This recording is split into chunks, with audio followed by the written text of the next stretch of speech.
ನಿಮ್ಮೆಲ್ಲರಿಗೂ ಕೂಡ ನಿಮ್ಮದೇ ಆಗಿರ್ತಕ್ಕಂಥ ಯೂಟ್ಯೂಬ್ ಚಾನಲ್ ಸ್ಟಡಿ ವಿತ್ ಪರಶುರಾಮ್ಗೆ ಸ್ವಾಗತ ಅಂತ ಹೇಳ್ತಾ 7ನೇ ತರಗತಿ ತೃತೀಯ ಭಾಷೆ ಹಿಂದಿಯಲ್ಲಿ ತೃತೀಯ ರಚನಾತ್ಮಕ ಆಕಲನ್ ಅಂದರೆ FE3 2025-26ಕ್ಕಾಗಿ LBA ಆಧಾರಿತವಾಗಿರ್ತಕ್ಕಂಥ ಪ್ರಶ್ನೆ ಪತ್ರಿಕೆಯನ್ನು ಕೀ ಉತ್ತರದೊಂದಿಗೆ ತಂದಿದ್ದೀನಿ. ಸೊ ನಮ್ಮ ಕಡೆ LBA ಆಗಿರ್ಬೋದು ಮತ್ತು FA ಕ್ವಶನ್ ಪೇಪರ್ಗಳು ಸಿಗ್ತವೆ. ಯಾರಿಗೆಲ್ಲ ಇಂಟ್ರೆಸ್ಟೆಡ್ ಇದ್ದವರು 9964050759ಗೆ ವಾಟ್ಸಪ್ಪಲ್ಲಿ ಮೆಸೇಜರ್ ಮಾಡೋದ್ರ ಮೂಲಕ 6 to 10th ಕ್ಲಾಸಲ್ಲಿ ಹಿಂದಿಯಲ್ಲಿ ನಮ್ಮಲ್ಲಿ LBAನು ಸಿಗ್ತವೆ, FA ಕ್ವಶನ್ ಪೇಪರ್ ಸಿಗ್ತವೆ. ಸೊ ಇಂಟ್ರೆಸ್ಟೆಡ್ದವರು ವಾಟ್ಸಪ್ಪಲ್ಲಿ ಮೆಸೇಜ್ ಮಾಡಿ ಅವುಗಳನ್ನು ಪರ್ಚೇಸ್ ಮಾಡ್ಬೋದು. ಸೊ ಕ್ವಶನ್ ಪೇಪರ್ ನೋಡೋಣ ಹೇಗಿದೆ ಅಂತ. 7ನೇ ತರಗತಿ ಎಲ್ಲ ವಿಷಯಗಳಲ್ಲಿ ವಿಡಿಯೋಗಳು ಲೈನ್ ಅಪ್ ಮಾಡ್ತಾರೆ, ಅದನ್ನು ಸಹಿತ ನೋಡಿ ಅಂತ ಹೇಳ್ತಾ ಸೊ ನಾನು ಶುರು ಮಾಡ್ತೀನಿ ಈ ವಿಡಿಯೋದಲ್ಲಿ. ಸೊ ನೋಡೋಣ ಹೇಗಿದೆ ಅಂತಕ್ಕಂಥದ್ದು. Yes, so first of all ಪ್ರಶ್ನೆ ಪತ್ರಿಕೆ ರೂಪರೇಖಾ ನೋಡೋದಾದರೆ ಪಠ್ಯಾಂಶಕ್ಕೆ ಆಧಾರ ಪರ್ ಅಂಕ ವಿಭಾಜನ್ ಅಂತ ಇದೆ.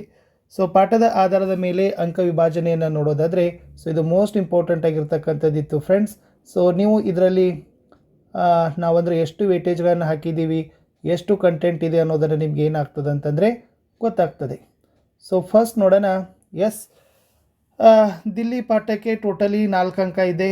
ಆಮೇಲೆ ವೃಕ್ಷ ಪ್ರೇಮಿ ಅಭಿಲಾಷ ಹೇ 4 ಅಂಕ, ಸಮಜ್ದಾರ್ ರಾಜು 4 ಅಂಕ, ಮಿತ್ರಕ್ಕೆ ನಾಮ್ ಪತ್ರ 4 ಅಂಕ, ಬೋಲು ಉಟಿ ಬಿಟಿಯ 4 ಅಂಕ. ಟೋಟಲಿ 20 ಮಾರ್ಕ್ಸನ್ನು ನಾವೇನು ಮಾಡಿದ್ದೀವಿ ಈ ಒಂದು ಕ್ವಶನ್ ಪೇಪರ್ಗೆ ಹಾಕಿದ್ದೀವಿ. ಸೊ ನಿಮಗೆ ಮೋಸ್ಟ್ ಇಂಪಾರ್ಟೆಂಟ್ ಆಗಿರ್ತಕ್ಕಂಥದ್ದು ಏನಾಗಿತ್ತು ಅಂತಂದರೆ ಇದರಲ್ಲಿ ಸಿಕ್ತಂಥದ್ದಿತ್ತು. ಇನ್ನು ಮುಂದೆ ಹೋಗೋಣ ಫ್ರೆಂಡ್ಸ್. ಏನಿದೆ ಅಂತಂದರೆ ಎಸ್, ಉದ್ದೇಶಕ್ಕೆ ಆಧಾರ ಪರ್ ಅಂಕ ವಿಭಾಜನನ್ನು ನೋಡೋಣ. ಅಲ್ಲಿ ಸ್ಮರಣೆಗೆ 6 ಅಂಕ ಕೊಟ್ಟಿದ್ದೀವಿ, ಸಮಜ್ನಾಗೆ 10, ಅಭಿವ್ಯಕ್ತಿ 4, ಪ್ರಶಂಸಾ 0. ಸೊ ಟೋಟಲಿ 20 ಮಾರ್ಕ್ ಇದೆ. ಇನ್ನು ಪ್ರಶ್ನೋಕೆ ಸ್ವರೂಪ ಪರ್ ಆಧಾರಿತ ಅಂಕ ವಿಭಾಜನೆ ನೋಡೋದಾದರೆ ವಸ್ತುನಿಷ್ಠ 5 ಅಂಕ, ಲಘು ಉತ್ತರ 8 ಅಂಕ, ದೀರ್ಘ ಉತ್ತರ 7 ಅಂಕ, ಒಟ್ಟಾರೆ 20 ಅಂಕ ಇದೆ. ಇನ್ನು ಸ್ವಲ್ಪ ಬ್ಲೂ ಪ್ರಿಂಟನ್ನು ಕೂಡ ಹಾಕಿದ್ದೀವಿ. ಭಾಳ ಜನ ಟೀಚರ್ಸು ಬ್ಲೂ ಪ್ರಿಂಟ್ ಕೇಳ್ತಾರೆ. ಸೊ ದಿಲ್ಲಿ ಪಾಠದಲ್ಲಿ ನೋಡೋದಾದರೆ ಸ್ಮರಣದಲ್ಲಿ ವೆರಿ ಶಾರ್ಟ್ ಆನ್ಸರ್ದು 1 ಅಂಕದ್ದು 2 ಪ್ರಶ್ನೆ, ಸಮಜ್ನಾದಲ್ಲಿ ಶಾರ್ಟ್ ಆನ್ಸರ್ದು 2 ಮಾರ್ಕ್ಸ್ದು 1 ಕ್ವಶನ್, ಓವರಾಲ್ 3 ಕ್ವಶನ್ 4 ಮಾರ್ಕ್ ಇದೆ.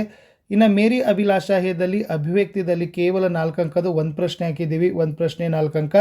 ಇನ್ನು ಸಮಜ್ದಾರ್ ರಾಜುಗೆ ಸ್ಮರಣದಲ್ಲಿ ವೆರಿ ಶಾರ್ಟ್ ಆನ್ಸರ್ 1 ಮಾರ್ಕ್ದು 2 ಕ್ವಶನ್, ಸಮಜ್ನಾದಲ್ಲಿ ಶಾರ್ಟ್ ಆನ್ಸರ್ದು 2 ಮಾರ್ಕ್ದು 1 ಕ್ವಶನ್, ಇಲ್ಲಿ 3 ಕ್ವಶನ್ಸು 4 ಮಾರ್ಕ್ ಇದೆ. ಇನ್ನು ಮಿತ್ರಕ್ಕೆ ನಾಮಪತ್ರದಲ್ಲಿ ಸ್ಮರಣ 1 ಮಾರ್ಕ್ದು 2 ಕ್ವಶನ್ಸ್ ಇದ್ದಾವೆ, ಸಮಜ್ನಾದಲ್ಲಿ ಶಾರ್ಟ್ ಆನ್ಸರಲ್ಲಿ 2 ಮಾರ್ಕ್ದು 1 ಕ್ವಶನ್ ಇದೆ, 3 ಕ್ವಶನ್ 4 ಮಾರ್ಕ್.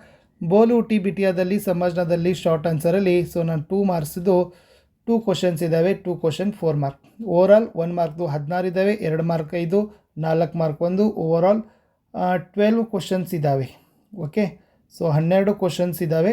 ಆಮೇಲೆ 20 ಅಂಕಗಳಿದ್ದಾವೆ.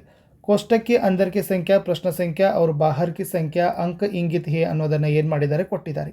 ಇದು ಪ್ರಶ್ನೆ ಪತ್ರಿಕೆ ಇತ್ತು. ನಾನು ನಿಮಗೆ ಡೈರೆಕ್ಟ್ ಕೀ ಆನ್ಸರ್ ಪೇಜ್ಗೆ ಕರ್ಕೊಂಡು ಬರ್ತೀನಿ. ಎಸ್, तृतीय रचनात्मक आकलन 2025-26 कक्षा 7 विषय तृतीय भाषा हिंदी अंक 20 समय 40 मिनट. मुख्य प्रश्न 1 निर्देशानुसार उत्तर लिखे. 3 प्रश्नेಗಳು. सो प्रति प्रश्नेಗೆ 1 अंक, 3 प्रश्ನೆ 3 अंक. नए शब्द का अर्थ लिखिए. निराला. सो निरालाದ ಅರ್ಥ ಏನಾಗ್ತದೆ? ಸುಂದರ್. विरुद्धार्थक शब्द लिखिए. सुबह. सुबह विरुद्धार्थक शब्द शाम. अन्यलिंग रूप लिखिए. माँ ಕೇಳಿದ್ದಾರೆ. ಸೊ ಮಾನದು ಅನ್ಯಲಿಂಗ ರೂಪ ಏನಾಗ್ತದೆ? ಬಾಪ್ ಅಂತ ಬರ್ತದೆ. ಇನ್ನು ಮೇನ್ 2ದಲ್ಲಿ ಇಲ್ಲಿ ಕೂಡ 3 ಕ್ವಶನ್ಸ್ ಹಾಕಿದ್ದೀವಿ. ಇವುಗಳನ್ನ ಒಂದೊಂದು ವಾಕ್ಯದಲ್ಲಿ ಉತ್ತರಗಳನ್ನ ಬರೀಬೇಕು. ಪ್ರಶ್ನೆ 4 ಕುತುಬ್ ಮಿನಾರ್ ಕಹಾ ಹೇ ಅಂತ ಕೇಳಿದ್ದಾರೆ. ಸೊ ಕುತುಬ್ ಮಿನಾರ್ दिल्ली में स्थित है. राजू कौन सी कक्षा में पढ़ता था? So the answer is Raju 4th कक्षा में पढ़ता था. इನ್ನು 6ದಲ್ಲಿ ಪತ್ರ ಲಿಖನೆ ವಾಲ ಕೌನ್ ಹೇ ಕೇಳಿದ್ದಾರೆ. ಸೊ ಆನ್ಸರ್ ಇಸ್ ಪತ್ರ ಲಿಖನೆ ವಾಲ ಕುಮಾರ್ ಹೇ ಅಂತ ಬರೆದ್ರೆ ಸಾಕು. ಇನ್ನು 3rd ಮೇನ್ಸಲ್ಲಿ 2 ಮಾರ್ಕ್ದು 4 ಕ್ವಶನ್ಸ್ ಇದ್ದಾವೆ. राष्ट्रपति भवन के बारे में लिखिए ಅಂತ ಕೇಳಿದ್ರು. So the answer is Rashtrapati Bhavan Bharat के राष्ट्रपति का निवास स्थान है. राष्ट्रपति देश विदेश के अपने अतिथियों का आदर सत्कार यही पर करते हैं. राष्ट्रपति का कार्यालय भी इसी भवन में है. इस भवन में के एक और भाग में वस्तु संग्रहालय भी है ಅಂತ ಬರೆದ್ರೆ ಸಾಕು. इना कुमार के मैसूर यात्रा का वर्णन कीजिए ಅಂತ ಕೇಳಿದ್ದಾರೆ. कुमार अपने माता पिता के साथ छुट्टियां बिताने मैसूर गया था. वहाँ उसने चामुंडी पहाड़, चिड़ियाघर, राजमहल, वृंदावन बगीचा, ललित महल आदि को देखा. मैसूर एक सुंदर नगर है ಅಂತ ಬರೆದ್ರೆ ಸಾಕು. इना माँ अपनी बेटी के लिए क्या क्या करती है ಅಂತ ಕೇಳಿದ್ರು.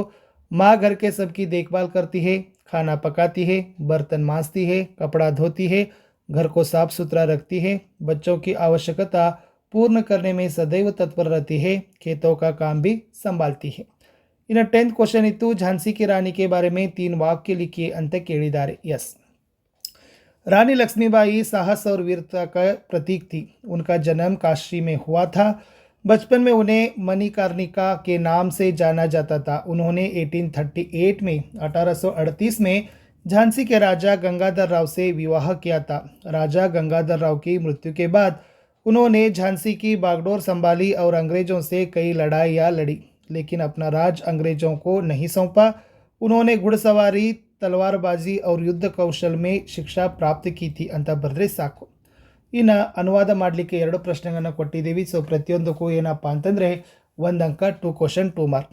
ವಹ ಅಪ್ನೆ ಖೇತ್ ಸೆ ಲೌಟ್ ರಹಾ ಥಾ, ಅವನು ತನ್ನ ಹೊಲದಿಂದ ಮರಳುತ್ತಿದ್ದನು. ವಹ ಬಡಾ ಸಮಜ್ದಾರ್ और ಬಹದ್ದೂರ್ ಬಚ್ಚಾ ಥಾ, ಅವನು ಬಹಳ ಬುದ್ಧಿವಂತ ಮತ್ತು ವೀರ ಬಾಲಕನಾಗಿದ್ದನು ಅಂತ ಬರೆದ್ರೆ ಸಾಕು. ಇನ್ನು ಲಾಸ್ಟ್ 4 ಮಾರ್ಕ್ಗೆ ನಾವು ಪದ್ಯ ಪೂರ್ಣ ಮಾಡಲಿಕ್ಕೆ ಕೊಟ್ಟಿತ್ತು. 12th ಕ್ವಶನ್ ಸೂರಜ್ದಿಂದ ಹಿಡಿದು ಅಭಿಲಾಷಾಹಿವರೆಗೆ ಇದೆ. सूरज सा दमकू में, चंदा सा चमकू में, झलमल झलमल उज्ज्वल तारों सा दमकू में, ಮೇರಿ ಅಭಿಲಾಷಾ ಹೇ ಅಂತ ಇದೆ. ಸೊ ಇಷ್ಟು ಕ್ವಶನ್ ಪೇಪರ್ ಇತ್ತು. ಯಾರಿಗೆಲ್ಲ LBಗಳನ್ನ ಬೇಕು 9964050759ಗೆ ವಾಟ್ಸಪ್ಪಲ್ಲಿ ಮೆಸೇಜ್ ಮಾಡೋದ್ರ ಮೂಲಕ LB ಮತ್ತು FA ಕ್ವಶನ್ ಪೇಪರ್ಗಳನ್ನು ತೆಗೆದುಕೊಳ್ಳಬಹುದು ಅಂತ ಹೇಳ್ತಾ ನಾನು ಸಿಗ್ತೀನಿ ಹೊಸ ವಿಡಿಯೋದಲ್ಲಿ. ಅಂಟಿಲ್ ಟೇಕ್ ಕೇರ್, ಬಾಯ್.